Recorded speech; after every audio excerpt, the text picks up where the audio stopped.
안녕하세요. 저는 결혼 3년 차 30대 직장인입니다. 결혼을 하기 전에는 결혼에 대해서 정말 많이 고민을 했었는데요.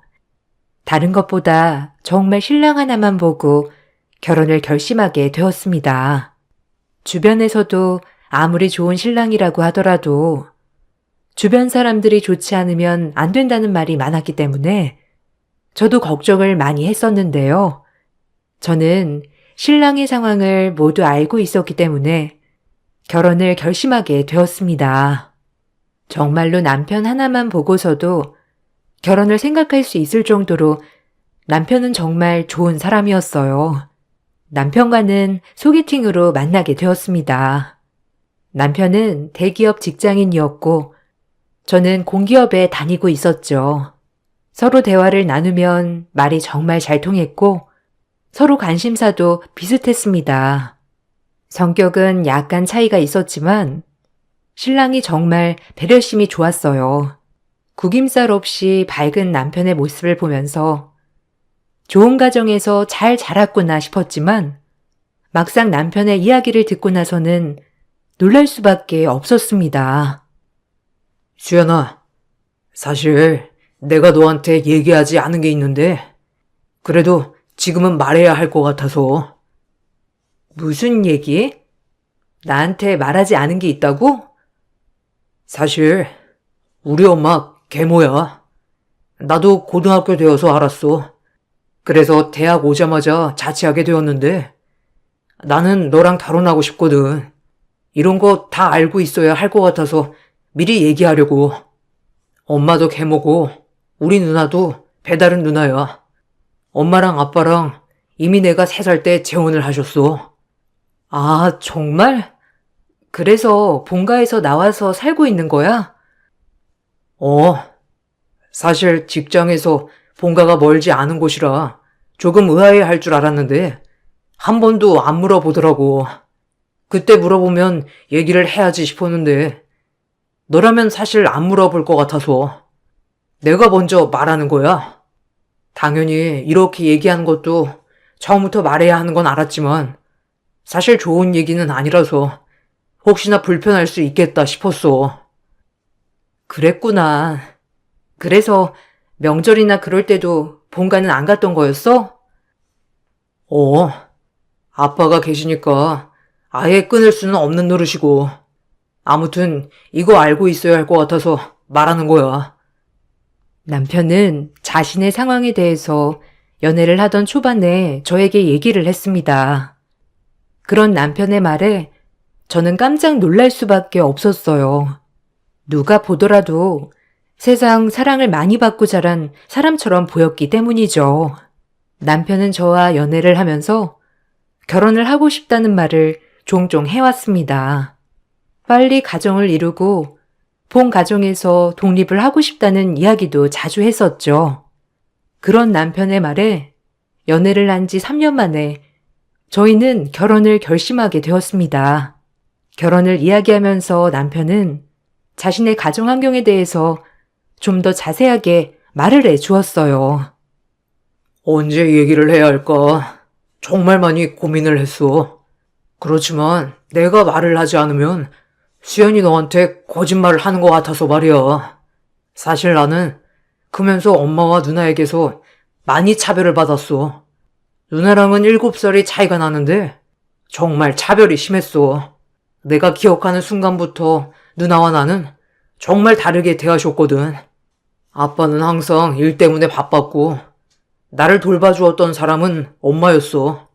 그런데 엄마는 항상 누나와 나를 비교하고 차별했어. 승준아, 정말 힘들었겠다. 쉽지 않은 이야기인데 해줘서 고마워. 난 결혼하고 우리 집과는 인연을 끊을까 해. 아빠와는 교류를 하겠지만 그 이상은 나도 힘들 것 같아.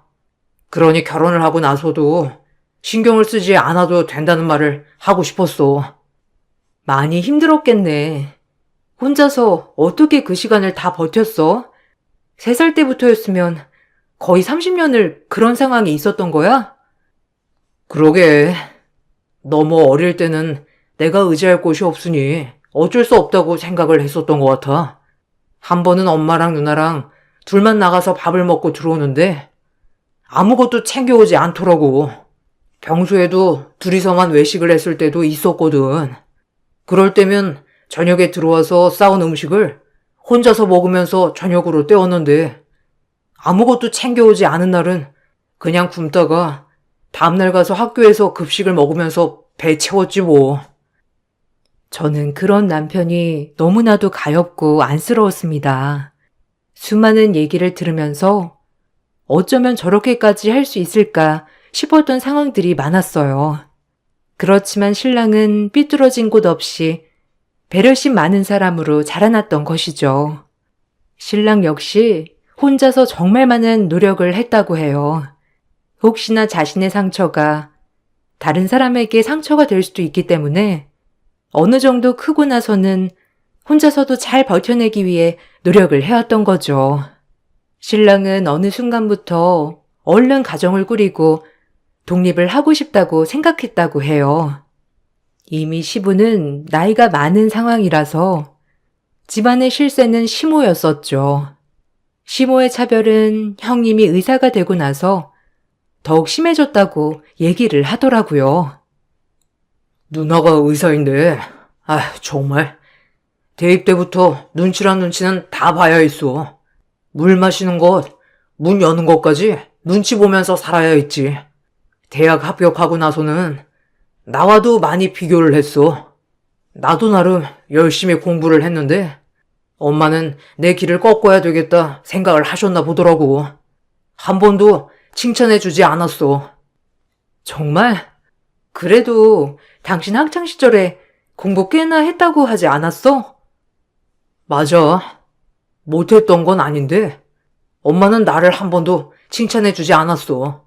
그러다가 우연히 엄마가 내 친엄마가 아니라는 걸 알게 된 거고, 내가 그 사실을 알고 있다는 걸 안 순간부터는 정말 대놓고 나를 무시하는데 더 이상 거기에서 살고 싶은 생각이 들지 않더라고. 그래서 죽도록 공부해서 바로 대학은 다른 지방으로 지원을 해 자취를 시작했어. 외로웠겠다. 나도 그래서 궁금하긴 했어. 지금 사는 곳보다 본가가 회사랑 가까운데 왜 굳이 나와서 살까 싶기도 했거든. 이런 사연이 있었구나. 근데 혼자 사니까 마음이 정말 편했지만 온전한 가족이 있다면 좋겠다는 생각을 했지. 그런데 내 상황에서는 결혼은 다른 사람을 불행으로 끌어들인다는 것밖엔 되지 않으니 고민이 많았어.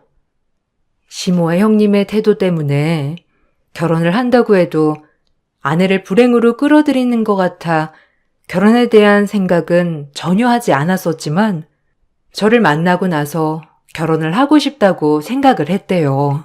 그렇게 저는 남편과 연애 1년 만에 결혼을 결심하게 되었습니다. 남편은 저에게 정말 정성이었고 진심으로 행동을 했어요. 항상 다정하고 배려해주는 사람이었습니다. 무엇보다 좋았을 때보다 다퉈서 사이가 좋지 않을 때 저보다 훨씬 더 어른 같았어요. 이런 점 때문에 저는 남편과 평생을 함께해도 괜찮겠다는 생각을 하게 되었습니다. 처음 저희 집에 인사를 갔을 때에는 신랑은 엄청나게 긴장을 했고 친정 식구들은 이것저것 물어보기 바빴어요. 그래, 우리 수연이랑 결혼을 하겠다고? 1년 정도밖에 만나지 않았는데 벌써 결혼을 하겠다고 생각한 이유가 뭔가? 저는 수연이랑 함께 시간을 보내면서 많은 힘을 얻고 용기가 생겼습니다. 저에게 좋은 에너지를 주는 사람이고 함께하면 즐겁습니다. 그래서 평생 함께하고 싶다는 생각이 들었고요. 그런가? 자네 부모님께서는 어떻게 생각하시는가? 우리 집도 농사를 짓긴 하지만 그쪽 집안은 부친께서도 사업을 하셨다고 하지 않았나? 네, 지금은 연세가 있으셔서 사업을 운영하고 계시는 않지만 쭉 사업을 하셨습니다. 그렇군. 아버님께서 연세가 많으신가? 네, 저를 늦게 낳으셨습니다. 지금 어머님께서는 제 친모는 아니시고요. 제 누나 역시 배다른 남매입니다. 어머님께서 저를 낳으시고 돌아가시게 되었고, 아버지 혼자 저를 키우시기 버거우셔서 3년 후에 결혼을 하셨습니다. 남편은 자신이 먼저 자신의 아버지가 재혼을 하였고 형님과는 배다른 남매임을 이야기했습니다. 이런 사실까지 다 얘기를 하는 모습에 친정에서는 결혼에 대해서 긍정적인 답장을 주셨죠. 그렇지만 문제는 시댁이었습니다. 사실 남편에게 들은 바로는 자신이 결혼을 누구와 하건 신경을 쓰지 않을 것이라 생각했지만 전혀 그런 것이 아니었죠. 형님과는 거의 연락도 하지 않는 상황이었는데 이상하게 인사를 가던 날 시모와 형님은 저를 굉장히 마음에 들어하지 않았습니다. 그래, 네가 승준이랑 만난다는 아이니? 네, 안녕하세요, 어머님, 형님. 여기 약소하지만 선물 받으세요. 아, 너 진짜 약소하게 준비해왔다. 적어도 처음 인사 올 거면 가족들 취향이라도 좀 조사하고 오지 그랬니? 이게 뭐야 정말? 아휴 웃긴다. 그지 엄마? 그러게나 말이다. 어쨌든 승준이랑 결혼하겠다고? 너희 집에는 벌써 인사했다고? 네, 저희 집에서는 다들 찬성하셨어요. 그럼 그래야지. 우리 집이 어떤 집안인데? 근데 원래 남자 집안에 먼저 허락받아야 되는 건 몰랐어? 배운 게 없어 그런가? 네? 그게 무슨 말씀 하시는 거세요? 아니 원래 순서라는 게 있고 차례라는 게 있는 건데 어디서 본 적도 없는 여자 집안 먼저 인사를 가냔 말이야, 내 말은. 아, 마음이 상하셨다면 사과드리겠습니다. 어머님, 아버님 시간을 먼저 여쭤보니 바쁘다고 하셔서 그래서 그랬어요. 아무리 바빠도 우리 먼저 인사를 오고 허락을 받아야 하는 거 아니니? 뭐 어차피 허락을 해줄 건 아니었다만. 네? 결혼 허락을 안 해주시겠다는 말씀 하시는 건가요? 그래, 내가 어떻게 승준이 대기업에 넣어놨는데 너같이 별 볼 일 없는 애랑 짝을 지어주겠니? 결혼은 하지 말고 연애한다고 하면 찬성하마. 엄마, 왜 그렇게 얘기하세요? 엄마가 반대하셔도 저 이 결혼 할 겁니다. 너는 어떻게 결혼을 너희들끼리만 정하고 결정해? 원래 결혼은 가족과 가족이 만나는 건데 아무나 하고 결혼하는 거 아니다. 그래, 승준아. 너 정도면 어디서 낮게 볼 급도 아니고 거기다가 우리 집안이면 괜찮은 집안인데 왜 저런 집안하고? 초면에 정말 죄송합니다만 그렇게 얘기를 하시는 건 아닌 것 같습니다. 저 봐라. 어디 어른한테 말대꾸니? 얘 승준아, 너 정도면 더 급 좋은 여자들이 줄을 섰다. 연애만 하고 결혼은 차차 생각해보렴. 그래. 정 만날 사람 없으면 내가 의사 후배들 소개해 줄 테니까 오늘 인사는 이쯤에서 마무리하자. 정말 창피하게 무슨 말을 하시는 거예요? 우리 집안이 무슨 집안이라고요? 저희 집안 어딜 가도 평범하기 그지없는 집안인데 도대체 뭘 말씀하시는 건지 저 하나도 모르겠습니다. 거기다가 처음 인사 오는 제 아내가 될 사람 앞에서 이런 식으로 얘기를 하시다니요. 그나마 가족이라고 생각해서 이렇게 인사 오게 되었는데 제가 정말 잘못 생각했네요. 남편은 너무나 화가 난 나머지 크게 화를 내고 저를 데리고 집을 나왔습니다. 한참을 감정을 추스르지 못했던 남편은 저에게 미안하다는 말을 했습니다. 정말 미안해, 수연아. 내가 괜히 인사를 하자고 그래서. 아니야. 어쨌든 승준 씨 부모님이고 누나니까 한 번은 봐야지. 그래도 나도 정말 깜짝 놀랐어. 그냥 사람 앞에서 저렇게 얘기를 하다니. 그러게, 나도 놀랐네. 나한테만 그런 줄 알았는데, 참. 정말 힘들었겠다. 나는 그래도 성인이고 남이니까 저 정도지. 당신은 어린 나이부터 저런 말들을 들어왔던 거잖아. 엄마며 누나가 하는 말은 다 화살처럼 나한테 박혀 있는 것 같아. 그래서 항상 엄마랑 누나 앞에 서면 기가 죽었었지. 근데 이번에 너 데리고 가보니 내가 정신을 차려야 할 것 같다. 나한테 소중한 사람한테 함부로 하는 건 절대 용서하지 못하겠어. 남편은 어떻게 해서든 결혼을 하겠다고 나섰습니다. 먼저 시부를 만나 자신은 결혼을 하겠다며 얘기를 했죠. 시아버지께서는 남편이 말을 하기 전에 이미 시어머님께서 얘기를 하신 걸 듣고 나서 저에 대한 편견을 가지고 있었던 상황이었습니다. 그렇지만 남편은 그것이 모두 오해며 엄마와 누나가 어떤 말을 했는지 모두 다 시아버지께 말을 했어요. 그 후로 시아버님께서는 시어머님께 이혼을 하자고 선언을 하셨다고 해요. 아무리 그래도 결혼을 하겠다며 인사온 사람에게 무리하게 굴었던 시어머니와 형님의 태도를 인정할 수 없다고 하셨죠. 그러더니 갑자기 시어머님과 형님의 태도는 바뀌었어요.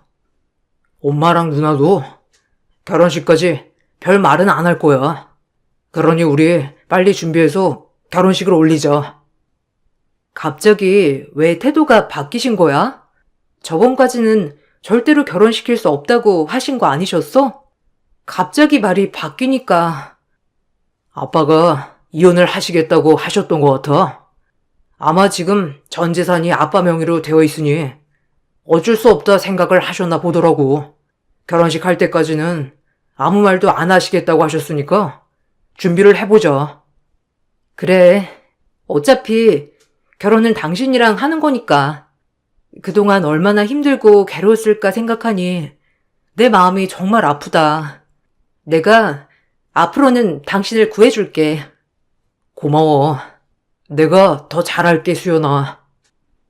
남편은 저에게 너무나 고마워했고 평생을 저를 위해서 살겠다고 말을 했습니다. 그렇게 저희는 서로를 의지하면서 결혼을 준비했어요. 결혼을 준비하는 동안에는 약속처럼 시어머님과 형님 모두 아무런 참견을 하지 않으셨죠. 결혼식 당일에는 그런 것들이 못마땅했는지 이것저것 트집을 잡기 시작했습니다. 어머, 얘. 여기 결혼식장 주차하기가 너무 힘들다. 어떻게 이런 곳을 골랐니?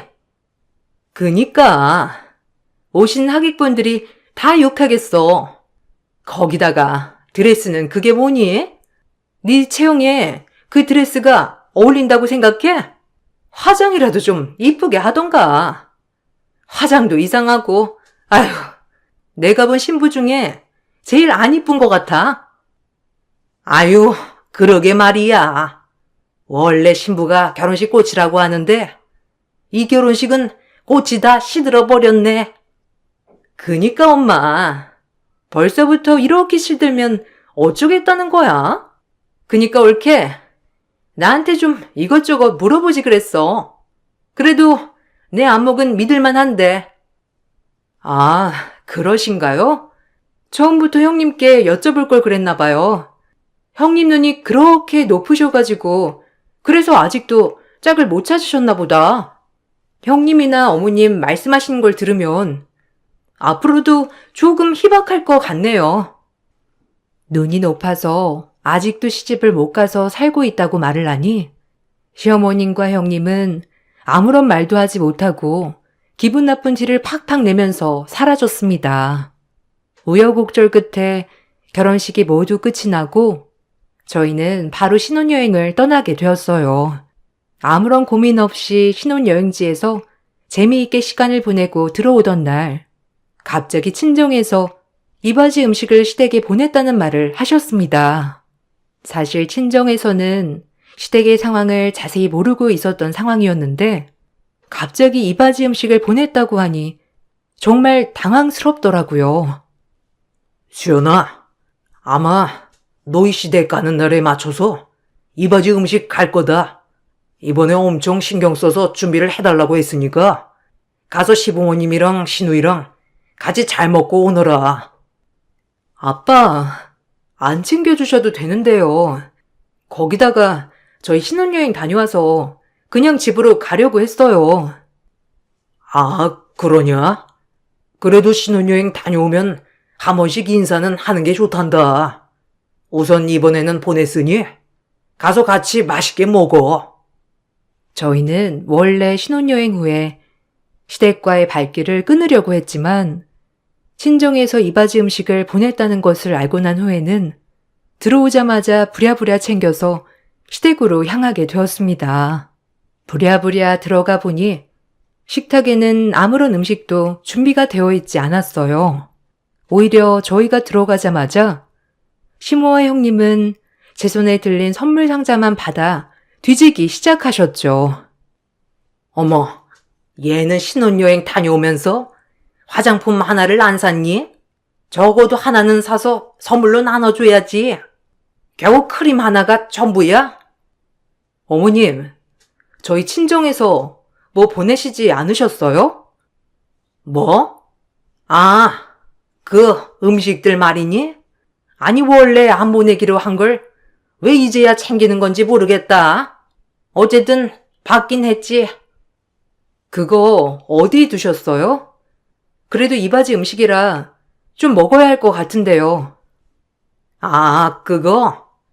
저기 베란다 쓰레기통 한번 봐보렴. 아까 같이 넣어놓았어. 저는 시모의 말에 놀라서 부랴부랴 베란다 쪽으로 향하였어요. 거기에는 비닐도 채 뜯기지 않은 채 포장이 된 이바지 음식들이 가득했습니다. 저는 화가 무척이나 나서 이게 뭐 하는 짓이냐며 묻기도 했어요. 어머님, 이게 도대체 뭐예요?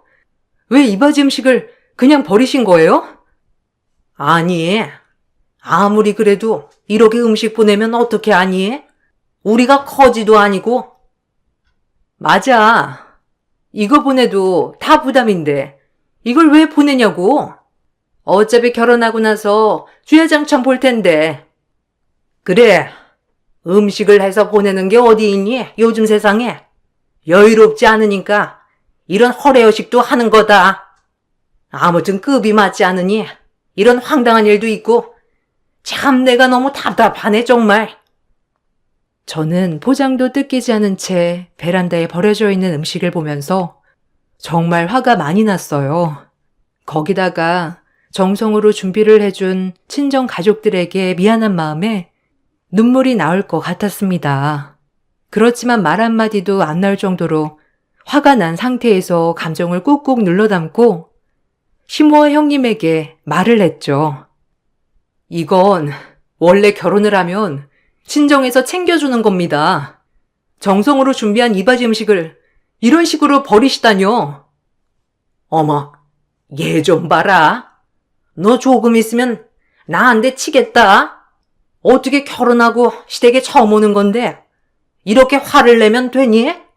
그리고 약속도 안 한 이바지 음식 갑자기 보내면 우리가 얼싸 좋구나 반겨야 하는 것도 아니고 이미 아무것도 안 하기로 한 상태에서 보내면 우리라고 당황스럽지 않겠니? 아이 엄마, 아무 말도 하지 마. 뭔 얘기를 한다고 통하기나 하겠어? 이래서 주제 모르는 애들은 받아주면 안 된다니까. 이것 봐. 결혼 첫날부터 시댁에서 쌍심 지켜고 화내는 거. 넌 주제 넘게 급 높은 집안으로 시집을 오더니 이것 봐라. 너네 친정에서는 굽신굽신 잘 봐달라고 하는 거 아니겠니? 너만 모르고 다 아는 사실을 너는 왜 이렇게 자존심 부리는지 모르겠다. 하긴 뭐 다른 건 못 챙겨도 이런 건 좀 챙겨야지. 그래야 급이라도 맞춰서 결혼하는 거니까. 암튼 그건 이미 버렸으니 우린 나가서 밥 먹자꾸나. 시모와 형님은 저를 엄청나게 비웃었습니다. 정성으로 준비를 한 것을 무시했다는 것뿐만 아니라 친정을 무시했다는 것에 참을 수가 없었죠. 저뿐만 아니라 남편 역시 화가 머리끝까지 난 상황이었습니다. 아니, 승준이 너는 어릴 적부터 찌질하더니 지적도 찌질한 사람으로 잘 골랐네. 아주 그냥 천생연분이다, 야. 그러게 말이야. 내 피를 좀 물려받았으면 이렇게 찌질하지는 않았지. 남의 피 섞여 있으니까 뭐 어쩔 수 없나 보다. 시모아 형님의 발언에 결국 남편은 크게 화를 내면서 이바지 음식을 모두 뒤엎어 뒤지기 시작했습니다. 그 모습을 보고 저는 놀랐지만 시모아 형님은 드디어 제가 미쳤다며 웃으며 얘기를 하시더라고요. 한참을 이바지 음식 안쪽을 보던 남편은 한 서류 뭉치를 꺼내 들었습니다. 그러고서는 시모아 형님 쪽으로 서류 뭉치를 던졌죠. 이게 뭐니? 이게 뭐야? 왜 네 아빠가 너한테 건물을 증여해? 뭐? 엄마, 그게 무슨 소리야? 뭐? 이게 뭐야? 아빠가 너한테 건물을 증여한 거야? 어째서? 왜? 당신 애들한테 한 푼도 나눠주고 싶지 않다고 했지만 이미 가족이 되어서 어쩔 수 없다고 많이 얘기를 하더라. 근데 아빠가 이번에 당신 애들이 나한테 한지 모두 알게 되었어. 내가 뭘 했다고 그렇게 얘기하니? 예, 내가 뭘 너한테 못해줬다고 그런 말을 해? 그건 당신이 더 잘 알겠지. 그동안 그래도 엄마라고 대접해주니까 이런 식으로 대접을 해? 당신은 이제부터 내 엄마 아니야. 너 지금까지 고이 키워줬더니만 엄마 뒤통수를 쳐? 야, 네가 그냥 공짜로 컸는 줄 알아?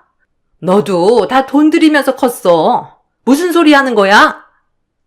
그래, 내가 그렇다고 생각을 해서 지금껏 그래도 엄마랑 누나 대접을 해왔잖아. 근데 당신네들 하는 꼬락소리를 보니 안 되겠어. 남편이 시모와 형님 앞으로 던진 서류에는 시부의 재산 중에서 대부분을 남편에게 증여를 해주겠다는 서류였어요. 이 증여는 아주 오래전부터 준비가 되어온 증여였습니다. 특히나 그 과정에서 저희 친정 아빠의 도움이 있었다는 것도 알게 되었죠. 황당해하는 시모와 형님을 뒤로하고 저희는 시댁을 나와 집으로 돌아왔습니다. 돌아온 길에 해준 남편의 이야기는 뜻밖이었어요. 사실 결혼하기 전에 처가댁에 갔었어. 수연이 너는 내 사정을 그나마 잘 알고 있지만 처가댁 식구들은 모르고 있으니까 이런 것들을 숨기지 않고 알려줘야 할 것 같아서. 그랬어? 엄마든 아빠든 아무런 얘기를 안 하셔서 전혀 몰랐어. 그러셨구나. 난 결혼을 하기 전에 상황도 다 얘기를 해드렸고 어떤 환경에서 자랐는지 어떤 계획으로 생활할 것인지도 모두 말씀드렸어. 장인어른도 변호사로 일을 하셨기 때문에 도움을 받기로 했지. 장인어른께 여쭤보니 도움을 받을 방법이 있을 것 같다며 얘기를 해 주시더라고. 그래서 장인어른 아시는 변호사 통해서 이걸 다 준비할 수 있었어. 그럼 아버님은? 아버님은 어떻게 되신 거야? 아빠는 사실 그동안 엄마랑 누나랑 통화하면서 다 녹음을 해놓았어. 메시지도 저장해 두었고 그걸 다 모아서 보여드렸지.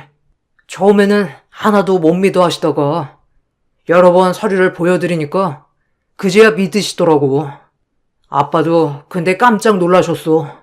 장인어른께서 농사를 지으신다고 하셔가지고 정말 농사만 지으시는 줄 알았는데 원래 변호사였다고 말씀드리니까 엄청 놀라셨어. 아, 그렇구나. 아빠도 뭐 한때는 변호사셨지만 지금은 아니라서 나도 딱히 말하지 않았던 것 같네. 뭐 괜찮아. 어쨌든 변호사 도움으로 문제없이 증여를 받았고 아버지 유언장도 작성해서 보관하고 있어. 아마 엄마랑 누나는 돈에 눈이 멀어서 아마 당신한테 막 대했을 거야. 그래야 뭔가 나올 거라고 생각을 했을 테고. 당신이 자신들보다 한참 밑에 있어야 다루기 좋겠다고 생각했던 모양이더라고. 아무튼 이런 일까지 겪게 해서 너무 미안해. 아버님이 이바지 음식을 보내겠다고 얘기를 했었는데 신혼여행 끝날 때까지는 비밀로 해달라고 하셔서. 그럼 그 전부터 이렇게 될 거라고 생각을 했었던 거야? 뭐 그럴 수도 있겠다는 생각을 했던 거지. 100%는 아니었어. 그런데 정말 막장으로 나올 줄이야 몰랐지. 아빠도 이번에는 정말 헤어지실 모양이야. 시부는 바쁜 자신을 대신해서 어린 아들을 키워주겠다고 했던 시모에게 고마운 마음이 컸다고 해요. 집에 자주 가지 못했지만 갔을 때마다 진수성찬이며 자신에게 잘해주는 모습을 보고서는 시모를 믿게 되었다고 하셨는데요. 그런데 이번에 결혼을 준비하면서 아들뿐만 아니라 예비 며느리에게까지 막대하는 모습을 보며 자신이 알고 있던 사람들이 아닐 수 있겠다는 생각을 하셨다고 해요. 그렇게 아들과 오랜 대화를 나누게 되었고 그동안 상처와 고통을 받고 있었다는 것을 알게 되셨죠. 그렇게 남편은 일부의 재산을 증여받았고 나머지는 시부의 명의로 유지되게 되었어요. 그 이후로도 몇 가지 일들이 더 생겼습니다. 의사 형님은 시부의 재산만을 보고 무리해서 개원을 했어요. 시부가 나이도 많을 뿐만 아니라 자신에게 물려줄 것이라 자신을 했기 때문이었죠. 그렇지만 재산을 받지 못할 거라는 걸 알고 나서는 경제적인 어려움을 겪게 되었죠. 한 번은 형님이 저에게 전화가 오기도 했어요. 어머, 형님, 무슨 일이세요? 절대 연락은 안 하실 것 같았는데. 아, 그게? 혹시 승준이 증여받은 건물 수익이 얼마나 되지? 그건 왜요? 저도 그건 관리를 안 해봐서 잘 모르겠는데 남편한테 직접 전화해 보시지 그러셨어요. 아니 뭐 그럴 필요는 없고 잘 지내고 있지? 나 병원 개업했어. 알고 있어? 네, 들었어요. 이번에 개업하셨다고. 병원 손님들은 많이 오세요? 뭐 형님은 잘나신 급 높은 분이니까 어련히 잘하시겠지만. 아니, 그게 아니고 사실 나 조금 힘들어. 무리해서 병원 개원했는데 자금줄은 늘어나지 않고 매달 갚아야 할 돈은 눈덩이처럼 불어나고 정말 벅차서 안 되겠기에 올케한테 전화해봤어. 저한테 왜? 제가 뭔 답을 가지고 있는 것도 아닌데요. 아, 알긴 알지만 그래도 혹시나 도움을 조금이라도 줄 수 있을까 싶어서 전화해봤어. 아, 형님 진짜 웃기시네요. 그렇게 급 안 맞는다고 하면서 무시할 땐 언제고. 이제 와서 도와달라니요?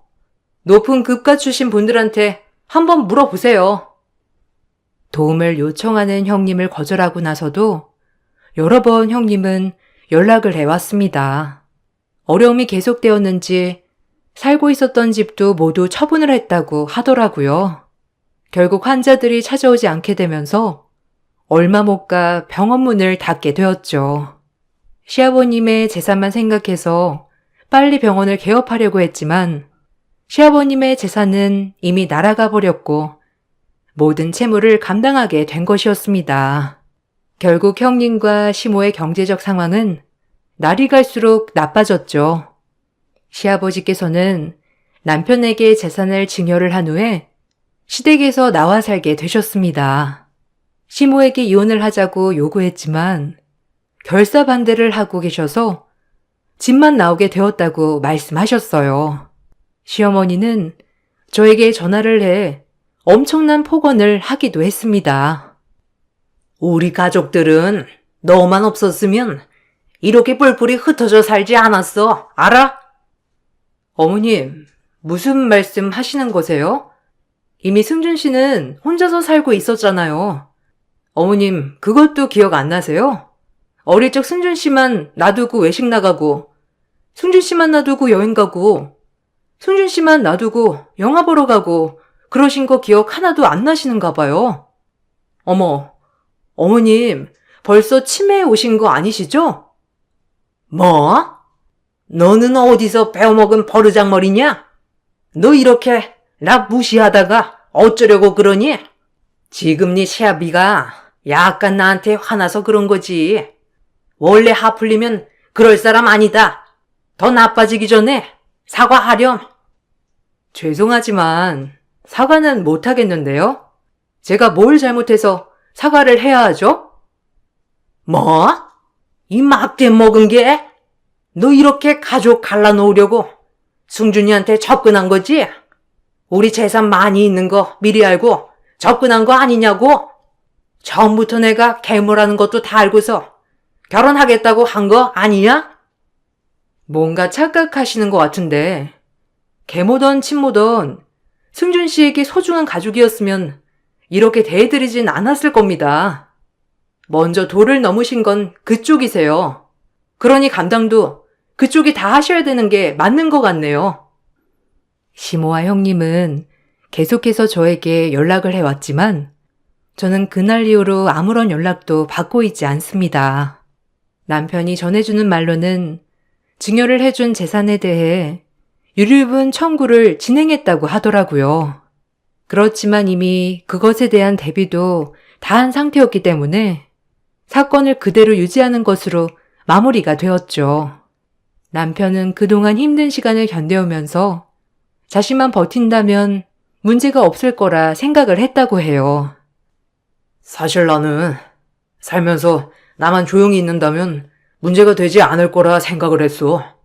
나 때문에 나를 낳다가 돌아가신 엄마에게도 죄송했고, 열심히 일하느라 집에 올 수 없었던 아빠에게도 미안해서 새엄마와 누나 말을 더 잘 들으려고 했던 것 같아.